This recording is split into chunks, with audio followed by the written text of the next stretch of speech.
Part of it is prospecting, and part of it is negotiating. So we've already started talking about the negotiation piece, so we'll stay on that. In order to effectively negotiate, you have to be willing to walk away from the deal. It's the only way you can effectively negotiate. If you're not willing to walk away from the deal, you are going to give back more than you may have been willing to get. Now, there are times that you take a listing or you take a buyer out for a very particular reason that you don't have the ability to negotiate. But you make sure it's a reason that you're taking that. You take a listing on a very busy street that's overpriced because you want your sign on that street and you want your face on it. That may make sense. You take a buyer out that can only afford $250,000 and wants to live in Dix Hills. Maybe you take them out because they were referred to you by somebody who also referred you a lot of business. Yeah, but aren't you hurting that buyer? I mean, that buyer's going to look at you like you're an idiot anyway. You have Wait, well, you have to. I told you to go spend this, and then you're doing that. The other piece to that is you have to educate them. Okay, So and you show them that even though they're looking, can't. even though they're looking in an area that is overpriced for what their needs and means are, part of what we need to do sometimes with buyers is educate them because they don't always believe what we tell them. But if you take them out and show them what they're getting for that number, then they start to come around sometimes. You know, a lot of times people can afford more, but they're saying, well, I don't want to, spend more than this. And that's okay. But they have to be realistic about their needs and their areas. So as we know, when we price a home, how are we pricing it? Location, condition, and size. I mean, those are the three major factors that really make up how we price homes. There's not too much beyond that. And if we know the location, the condition, and size, and we have a price, and we've got a buyer, we can match them to the price. So we know that in reality, when you're in, let's say, Merrick, like where we are, in reality, you're probably not getting anything for $250,000. It's probably not going to happen. And if it does, it's because it's a knockdown or it needs a ton of work. Sometimes buyers just don't get that. Well, I saw online. Zillow said. Yeah, Zillow said, yes. There, a lot of buyers out there have enough education to be dangerous. That doesn't mean they're stupid. It just means that because they're not in our industry doing this every day, they read online a lot of information that may not be pertinent to the area that we're in, because we do real estate very differently in the New York metro area than they do it, say, in Virginia or even upstate. Yeah. It's a very different world. So, yeah, Betty. Chris, I'd like to give people the benefit of the doubt. There's a listing near Central that's a brick cape, and it was taken by a bank out of the area, and it's a short sale. Okay, but it was in that $250 price range, and the person who took the listing didn't know the area, so he said turn by the gas station. Oh, the gas station. Yeah, I know. He didn't know it. Right. And when I went to see this house, I was amazed because it was in decent condition. It was priced wrong, and the instructions that he gave was that that was on a busy street, which it wasn't. Right. And yeah. So my question is, it was a short sale, right? Yeah. Was it an approved short sale? True short sale. Approved. I don't know what that means. Okay. Approved. So in reality, it probably wasn't. Okay. So what happens with short sales is you're not dealing with a bank, you're dealing with a homeowner. The homeowner can put the house up for $1. Doesn't matter to the homeowner because they feel that they're leaving, and they're not going to be held responsible for the amount of money that's left over. All they know is they can't afford to live in this house anymore, and they need to move, and their house is underwater. That's all they know. The reality is, what happens with short sales a lot of times is we do get out of area people that are listing them, and they list them for less than is market value. The bank generally does not take under market value anymore for short sales. So you go into contract at 250, that house is worth 450, the bank is more likely going to come back and say, we want 450 for the house. And they're going to take Yeah. 6-9 months to do that in many cases. So with short sales, just like anything else, we as realtors have an obligation to price the homes correctly. We are the professional, not the homeowners. The homeowners want whatever price they want for the house, that's fine. We have a decision to make whether we're going to take the house or pass on it, okay? But we as the professionals have an obligation to give them the information about what the house is truly worth. And especially on short sales, we have an obligation to make sure that it's as close to market value as we can get. Because the closer to a realistic number we get, the better chance we have of getting that short sale to go through. Now, there's a lot of other factors involved in the short sale. We're not going to go through short sales today. But our obligation certainly starts with pricing the home correctly. And if we don't do that, we all know the home is going to sit. Or if it's short sale and it goes the other way, it means the short sale probably will not go through, which means we're going to waste 9 months, a year of our time dealing with whoever's negotiating the short sale, which if it's our listing should be our Syosset office, for nothing. So we want to be very careful about those things. And that's why I say, in reality, America's not a $250,000 area. And there are other areas that are not 250. There are some areas that you can get a deal at 250 online. You know, we all know there are areas that command more money than less money. But if our buyers are unrealistic, it's our job to help educate them. And our job as agents and business owners to determine at what cost to ourselves. Our time, effort, and energy costs something. If we're spending time educating clients that are never, ever, ever, or customers that are never, ever, ever going to become realistic buyers, or maybe 5 years from now are going to be realistic buyers, what is that worth to you? And it's not always dollar and cents direct correlation. Like I said, maybe it's your best friend. Maybe it's a referral from somebody that gives you a lot of business. So you have to weigh how much that's really worth to you. That leads us into prospecting, which is part of what I really wanted to talk about today. So I get asked all the time, I'm not doing as much business as I'd like, how can I do more business? And we have a number of ways that we generate leads in this company. We do a huge lead generation business in this company. Our lead generation is above and beyond what a lot of other companies do. Okay? So you always have the upwards. But you're going to starve to death if that's what you're expecting to feed you. Okay? Anybody who's been in this business for a long time knows that the upwards are not the only thing you can rely on. That's like a bonus. It can be a bonus. It can be a little bit of business. It can be a lot of business. It really depends more on timing and how much you work.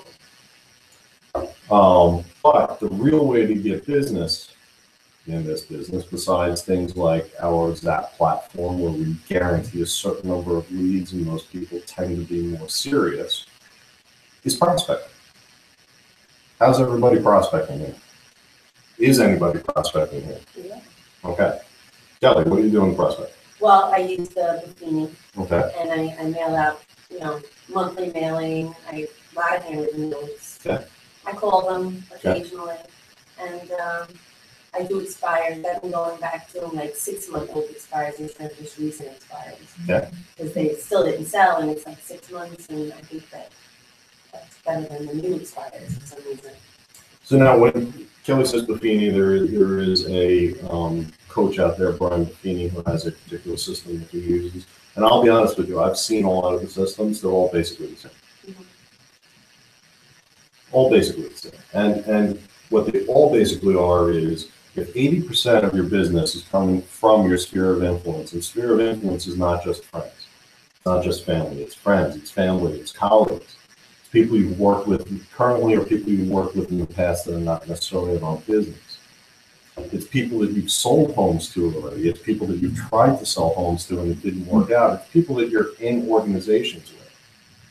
It's people that you see every day by going to the breakfast at the diner or going to a deli. For you, it's your running club.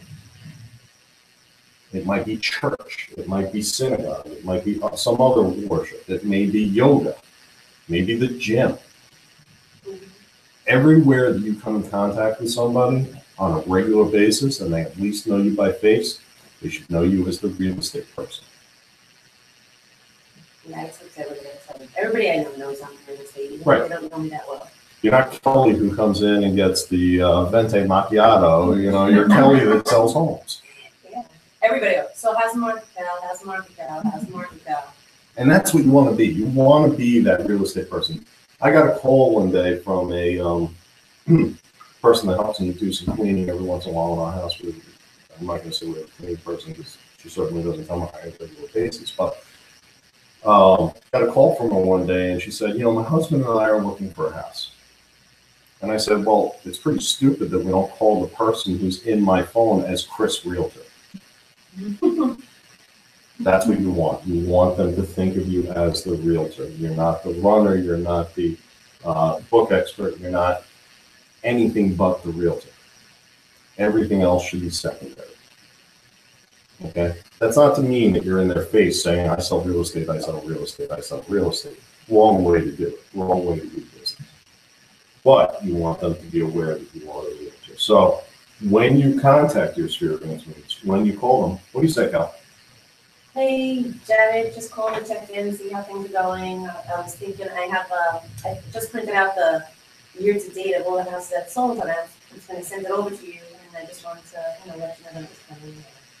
Hey, how's it going? And how's Joey doing in baseball? Whatever. My Drew saw him the other. I don't even know. I just shoot the.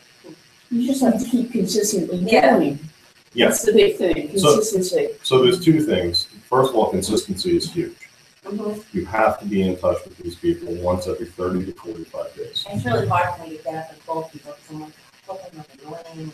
But nobody's ever said, or I haven't heard in the voice, nobody's going to say, Cal, you're really annoying. But I've never heard in anybody's voice like, I don't get the go to voicemail, when somebody hung up on you, in the voicemail, you're calling and it goes right to voicemail, that they, okay. I never get that, so it's okay. And that's the big thing is you have to get that fear out of your head. Nobody, most of these people are people that, they're not going to just say, oh, screw you, we're out of here. I don't want to talk to you. You're always harassing me. No. One of the phrases I want you to work in, Kelly, and all of us should be using them, is who do you know that's looking to make a move this year? Very simple question. It's not, are you looking to make a move this year, which is a yes or no, go away, you're being a salesperson. It's not, do you know anybody that's looking to make a move this year? Because again, it's a yes or no. It's very easy to quickly say, don't know anybody, no. It's very hard to say no to who do you know. Who do you know that's looking to make a move this year? No. Well, that doesn't work. And it gets the people to stop for a second and think. It puts their brain into Google search mode, so to speak. And I think it also makes that person feel like, oh, they're in the know. They're in the know, that they know something, that they know what's going on, instead of just like, oh, yeah, no. That's a great Like they want to, concept. they want to help that person. Oh, did Kelly call you? Because I told her, you were looking, and she's really good, so I stopped here. People Oh, always shit. want to help. People want to be the person that has the guy.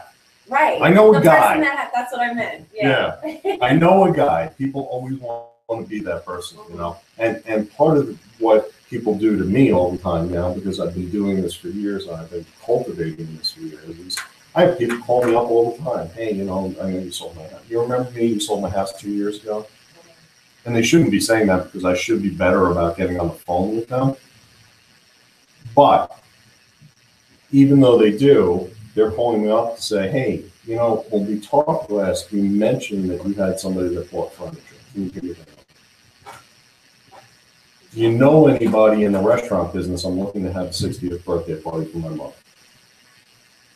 Chris, can you touch on networking? Because I know that you network. Yep.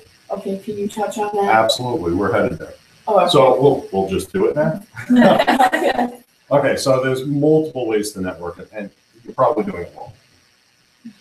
You probably are. Most of us do. But those morning things, I have to get my kids off to school. I'm up at 6:30, get Anthony goes to school at 7:15, then I'm getting the other kids up. But I can't do the morning things, it's hard. Okay, But that's when that sounds like an excuse, but okay. No, And here's how am why. I supposed to And get there here's- if I have to get my kids And up? here's why. What else are you involved in? Forget about the morning networking things. What clubs are you involved in? What organizations are you involved in? Not. Okay. Do you go to the school, your kid's school for any events? Yeah. Okay. Do you see parents that you know there on a regular basis? I'm just learning to meet them. Okay. And I know that your kids just moved into the school, but when you were in Merrick, Oh, yeah, I knew everybody. okay, that's networking. Yeah, well, and I did get a lot of business through that. I did, Okay. and everybody's like, oh, I see you everywhere. Oh, I see you everywhere. I'm like, all right, like, okay. Again, I wouldn't think of anything else. I now. see you everywhere. That's because I am always doing real estate. I'm always busy. I'm always working. Thankfully, I have time to be here with you and our kids. This is great. By the way, who do you know? Okay, I like that. It's non-obnoxious. It's non-aggressive. Now, there are plenty of networking groups out there you certainly can join. Which is the one that you belong to? I belong to a very small one-off networking group called PCN. It's out of Melville. It has one person per category within the organization. Most of them do. Places like LaTip and BNI require that you give a certain number of referrals. I have found in my experience that those don't work as well as something that's a little bit more laid back. But that's just me. So you get business from that at all, or? I have gotten some business from that. I've also gotten a lot of resources from that. How many of you have used Anthony Russo, the attorney I recommend? Okay, at least one of you. I know others in this company do use it. That came from the networking group. Okay. I've met a lot of different Is he on the list here? professionals. He is. Okay. He is on the list. Matt Matza, who was in here talking about running low voltage wiring, doing alarms and things like that, came from that. The woman from, The woman from Elder Care. yeah, that, she was Metro a great Overhead. resource, and I'm putting her brochures in with things that I give people. Yeah, Elaine Quigley. Yeah. Great person, knows all about the laws having to deal with Elder Care. Good networking also, if anyone's on Facebook, there's always, every town has a moms group. Oh, yeah. You can't advertise, but women ask questions all day long, and even if you're just involved in answering questions, even though it's not in real estate, people do come up with real estate questions, so definitely get involved in that and try to be as involved as possible in questions and try to get answers to people. Absolutely. Facebook is a wonderful way to network. And it's free. I'm in the marathon. Can I ask what you just said? Yeah. What is it called, Moms? So every town has a mom page. So I Oh, live in mom page, Plainview. okay. Yeah. So there's Plainview moms, there's Merrick moms, there's Massapequa moms, and it's just all the women in each town join the group, and they'll say, who's a good foot doctor? You know, who knows a contractor? You know, who knows this, who knows that? Yeah. And What the if hell's you- going on Merrick Road? There's all this Exactly. traffic. Yeah. Yeah, Like, yeah. if they'll ask any question about anything. I can't go into the group because I'm not a mom and they don't allow you in the group. But my mom is a part of it, and she'll tell me like all day. And I have a weekend job where I work for a DJ company. So someone once asked, does anyone know of a DJ company for my daughter's wedding? My mom mentioned my company I work for, and I ended up getting commission because they booked the DJ company and my mom answered that. Nice. And So- beyond those groups, because there's a lot of groups, there's cooking groups, there's reading groups, there's pretty much anything that there's a group for in real life, there's also a group for online. Okay? But beyond all those groups, you should be staying in touch with your contacts through Facebook. And one of the coolest things is if you break up your contacts into groups, and you can ask Jimmy, our social media director, how to do that. it's very easy to quickly go through and see what everybody's doing. Now you know if, your friend's kid got a medal, you can give them a call. Hey, I saw Jimmy got a medal, that's great. How's everything going? By the way, who do you know? And I'm being a little facetious about asking that every single time, but the reality is if that's in the back of their head, if they know that you care, they'll want to do business with you. We're still in a people business. Everybody here knows I am heavy into tech. I love technology. I think it is great. I think it is a great tool. I think that we have a lot of opportunities to utilize technology that we don't take advantage of. However, this right here, this in-person, going out and shaking hands, going out and meeting people for a cup of coffee or a drink, going out to social events, going out to school events, going out to sporting events. That's where we get our business. Not just flipping somebody something on Facebook or anything like that, but these are all good tools to keep in touch with people and to continue to network in a non-formal way. See, people think networking, they automatically think what Kelly thinks. Well, it's 7 o'clock in the morning, I can't do this, how am I going to do this? It's too early, I don't care, blah, blah, blah, blah, That's blah. what you were talking about. Which there is a value to those networking groups. Because people that are in those groups want to do business with people that are in those groups, because it is sticking in a room with a bunch of people and taking the barriers down. Because we all have barriers. Oh, we're at a party, we'll stay with just the people we know. We don't want to go up and talk to the people we don't know, because that means we have to open ourselves up for possible rejection, right? Well, you're in a group of people that are there specifically to network. Everybody's there for the same reason. There's no, oh, that person just came out to this party to have a few drinks or to see their friend, or, they're going to reject me. People want to talk to you in these groups, so it takes those barriers away. Also, as you get more involved in these groups and as you spend time, you should be spending time outside of the weekly networking or bi-weekly networking meetings. Going out to lunch, meeting up with them for a drink. You play golf, go out and play around the golf. Do something a little bit more social so you get to know people. Again, people want to do business with people they know. People want to do business with people they care about. You only do that if you build rapport and build a relationship. Right? So that's networking. Networking is not, what can you do for me? Networking is, what can I do for you? What are your needs, your wants, your desires? And how can I help you fulfill them? Okay? If you're going into networking saying, what can you do for me? Not going to happen. Not going to happen. People don't want to help people that are just asking, what can you do for me? People want to help people that are asking, what can I do for you? And that are looking to help you. They want to reciprocate. They want to try to help. Other areas where we can prospect that I know many of you are not doing but should be. Door knocking. How many of you have done door knocking in the last 3 months? That to me is the hardest thing to do. Why? Door knocking. Why?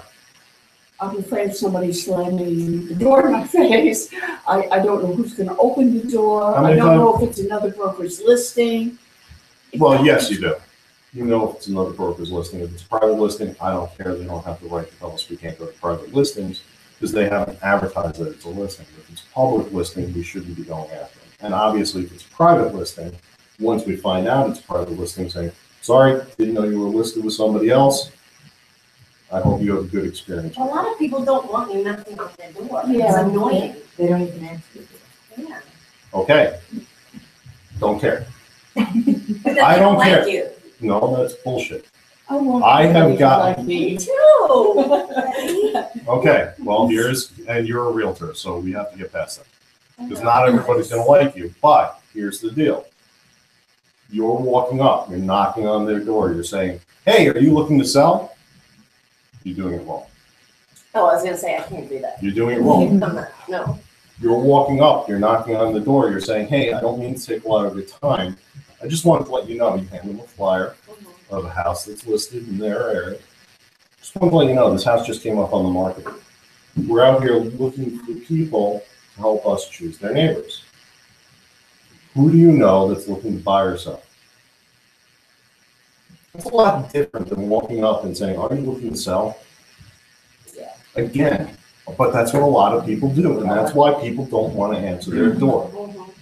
Besides the fact that people are starting to become antisocial in this area, that's why people don't want to answer their door, because they think it's some kid selling candy, or somebody walking up to their door looking to sell them salvation in Jesus, Right. or somebody walking up to their door looking to get them to sell their house.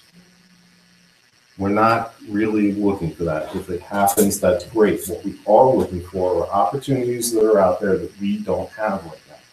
Can I have your card? I have to be first show. Yeah, of course. So we're really looking for opportunities. That's what we're looking for. And if it happens to be the person that we knock on their door, that's awesome. Yeah. But if that person happens to see you, I know the person across the street was talking about moving. That's okay too. And then you have a name with that person. Hey, by the way, I was walking around the neighborhood, just introducing myself and letting people know that this house came on the market. When I was doing that, your neighbor across the street, make sure you get their name, Mr. and Mrs. Jones, told me that you might be looking to sell. Is that the case? It's your in, it's your open. We're all looking for open. And now that it's a little bit nicer out, now that it's going to hopefully get warmer again, what's the big deal? We all need to exercise. I certainly do. Get off your ass, go knock on some doors and walk around and call it your exercise. If it makes it easier for you, call it exercise. But take flyers with you. Have something to give the people. Again, it's just like networking. We're doing it wrong because we're expecting, what are you going to do for me? That's not going to work. Here's what I'm doing for you. I'm telling you, I'm giving you valuable information about a property that's in your building, in your house, in your neighborhood. And the statistics show that if a house comes on the market on 123 Main Street, let's say, within 3 blocks, there's going to be 2 to 3 houses within a couple of weeks which are going to come on the market. I put 542 Willow Street in South Hempstead on the market. Within a week, at least one other house right next door went up for sale. It happens all the time. Neighborhoods turn over at similar times. People who have been thinking about moving now get sparked by the fact that you see a sign come up. Hey, did you see the Smiths put up their house for sale? I know we were talking about moving down to Florida. Maybe now's the right time. That's the conversation that they're having behind closed doors that you're not thinking about, that you're not hearing, that you're not seeing. So it works. And if somebody just wants to slam the door in your face, say, okay, and move on. It's not that big a deal. Does it happen? Sure, it's going to happen. Does it happen often? No. I've had plenty of people say to me, I'm not looking to move. I don't know anybody looking to move. But hey, how's the market? And end up in a 10, 15, 20-minute conversation. And you know what? I follow up with them with letters. And every once in a while, you get hit. Door knock, door knock, door knock. Call, call, call. If you are not doing it, you're not doing business. You're a secret agent. Nobody knows you're doing business. Now, 80% of your time should be spent on your sphere. But you cannot discount the other areas. Go after Fizbos. You already know that they're for sale. You know they want to sell. They're there. They're out there. They're saying, I'm here, I want to sell. Why aren't they using a realtor? Anybody know? They think they're gonna make more money. Right. Let them sell. Why are they going to make more money? Yeah. No. What's the percentage that they make less than? Statistically, it's between 7 and 10%, depending on which study you see. Okay. So, do we charge 10% on a listing usually on a residential? We know that we're going to save them money because we're going to get them 10% more, and we're going to charge them less than that to sell their home. So that's the statistic you need to have in your back pocket. On top of that, there is a cost to advertise, there is a cost to market, there is a cost to them because they don't know what they're doing. So now they're gonna have people in the house who they don't know, complete strangers with zero credentials, zero ability to check whether they really are realtors or not. And when they get to that next step, what do? How do they know if they have priced the house correctly? How do they know if it's going to appraise? What is acceptable on a home inspection to negotiate, and what isn't? It's going to get better. One's butter, one's cream cheese. So, again, FSBOs are a great place to go after because they need a realtor. And I like the fact that the guy who got the site used a realtor. ForSaleByOwner.com used a realtor to sell his home. Isn't that Yes, crazy? because he had it on the market and he got more money than he had it on the market for by himself. True story. It was in, I think, Times. Maybe the Wall Street Journal. So we've got going out to homes that are in an area where we know a home has come up for sale. We've got FSBOs. What else do we have? How about expires? Again, we know there was a desire or drive to sell the home. When you walk up to an expired, what do you say? Anybody? Anybody do this? Anybody door knock? Yeah, I haven't knocked on their doors lately. I've been calling them, but I've done it to a couple of them recently, and Yeah. unfortunately, they've taken their house off the market and they've withdrawn. Why? They decided not to sell the Why? wait. They're Why are they waiting? for the market to turn around for some, or they're not ready. for whatever reason. Okay, no, but that's That's what the they tell question you need to ask, and Yes. no, don't stop there. But Because, oh, you're waiting for the market to turn around? It already did. This is a seller's market. What are you waiting for? Well, I'm waiting for the prices to go up. They may continue to go up, they may not. And that's the truth. We don't have a crystal ball. My opinion is for the next 10 years, the projections look like they're going to continue to go up.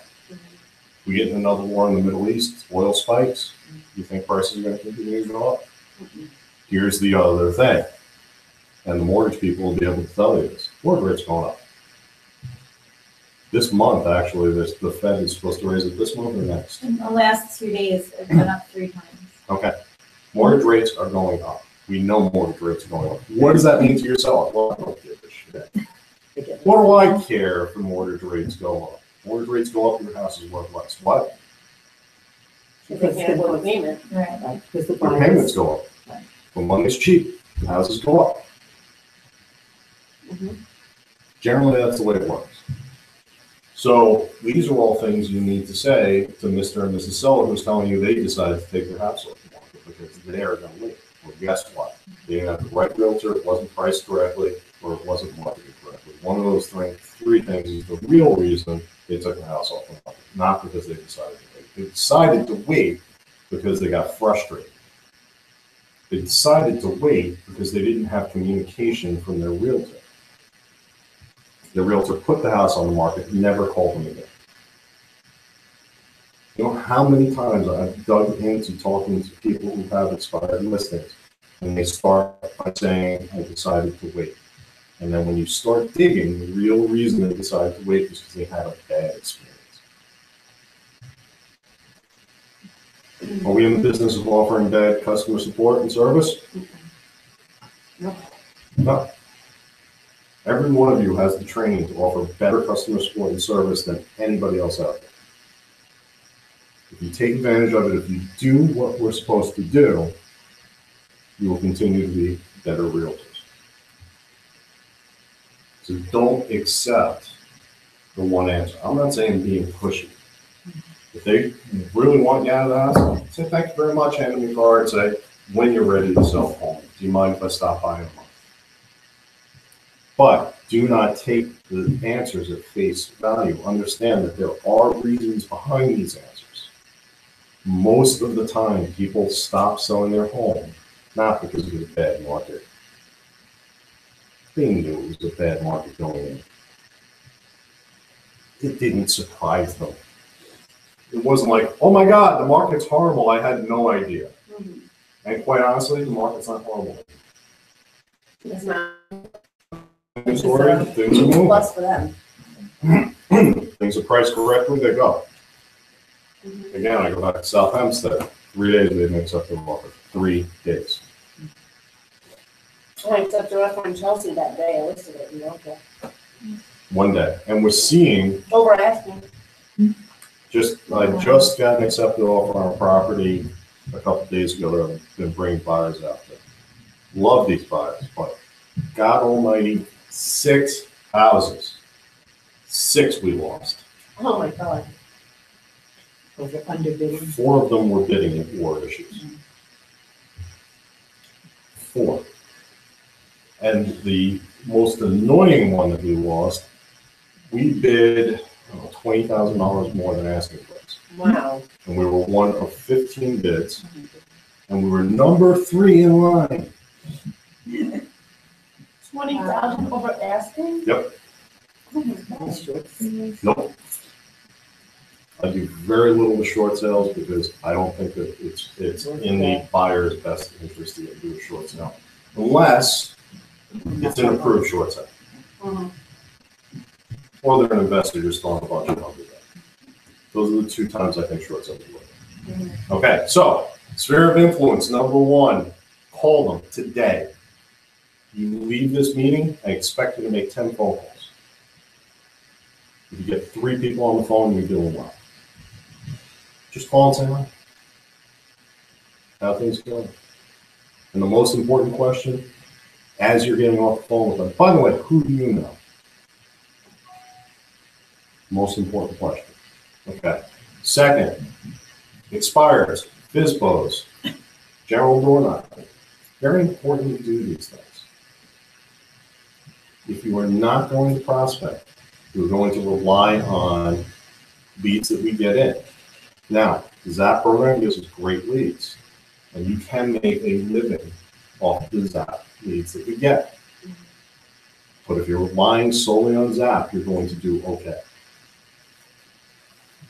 If you go out and make business, make things happen for yourself, you'll do well. And that's where you start making really good money. You have a number of funnels of where your business comes from, referrals, online referral sources like Zap and others, lead boards, blind luck, I call it. You happen to bump into somebody and you're talking to somebody else about real estate and ads. Mhm. Those happen. But you have to go out and make your life in this business. And really in any business. Doesn't matter what business you're in, you have to go out and make your life. So I want to see more prospecting from you guys because I know that we all want to make more money, right? Mhm. Is anybody here satisfied with the money they make? I'm not. I'm not satisfied with the money I make, and I'm not satisfied with the money you guys make for you. I want to see all of you making more money, and I know you can do it. Who's going to go out and prospect? So here, no? You're not buying in? Okay. Any questions? Very silent crowd today. All right, I'm going to stop the broadcasting so you can talk now.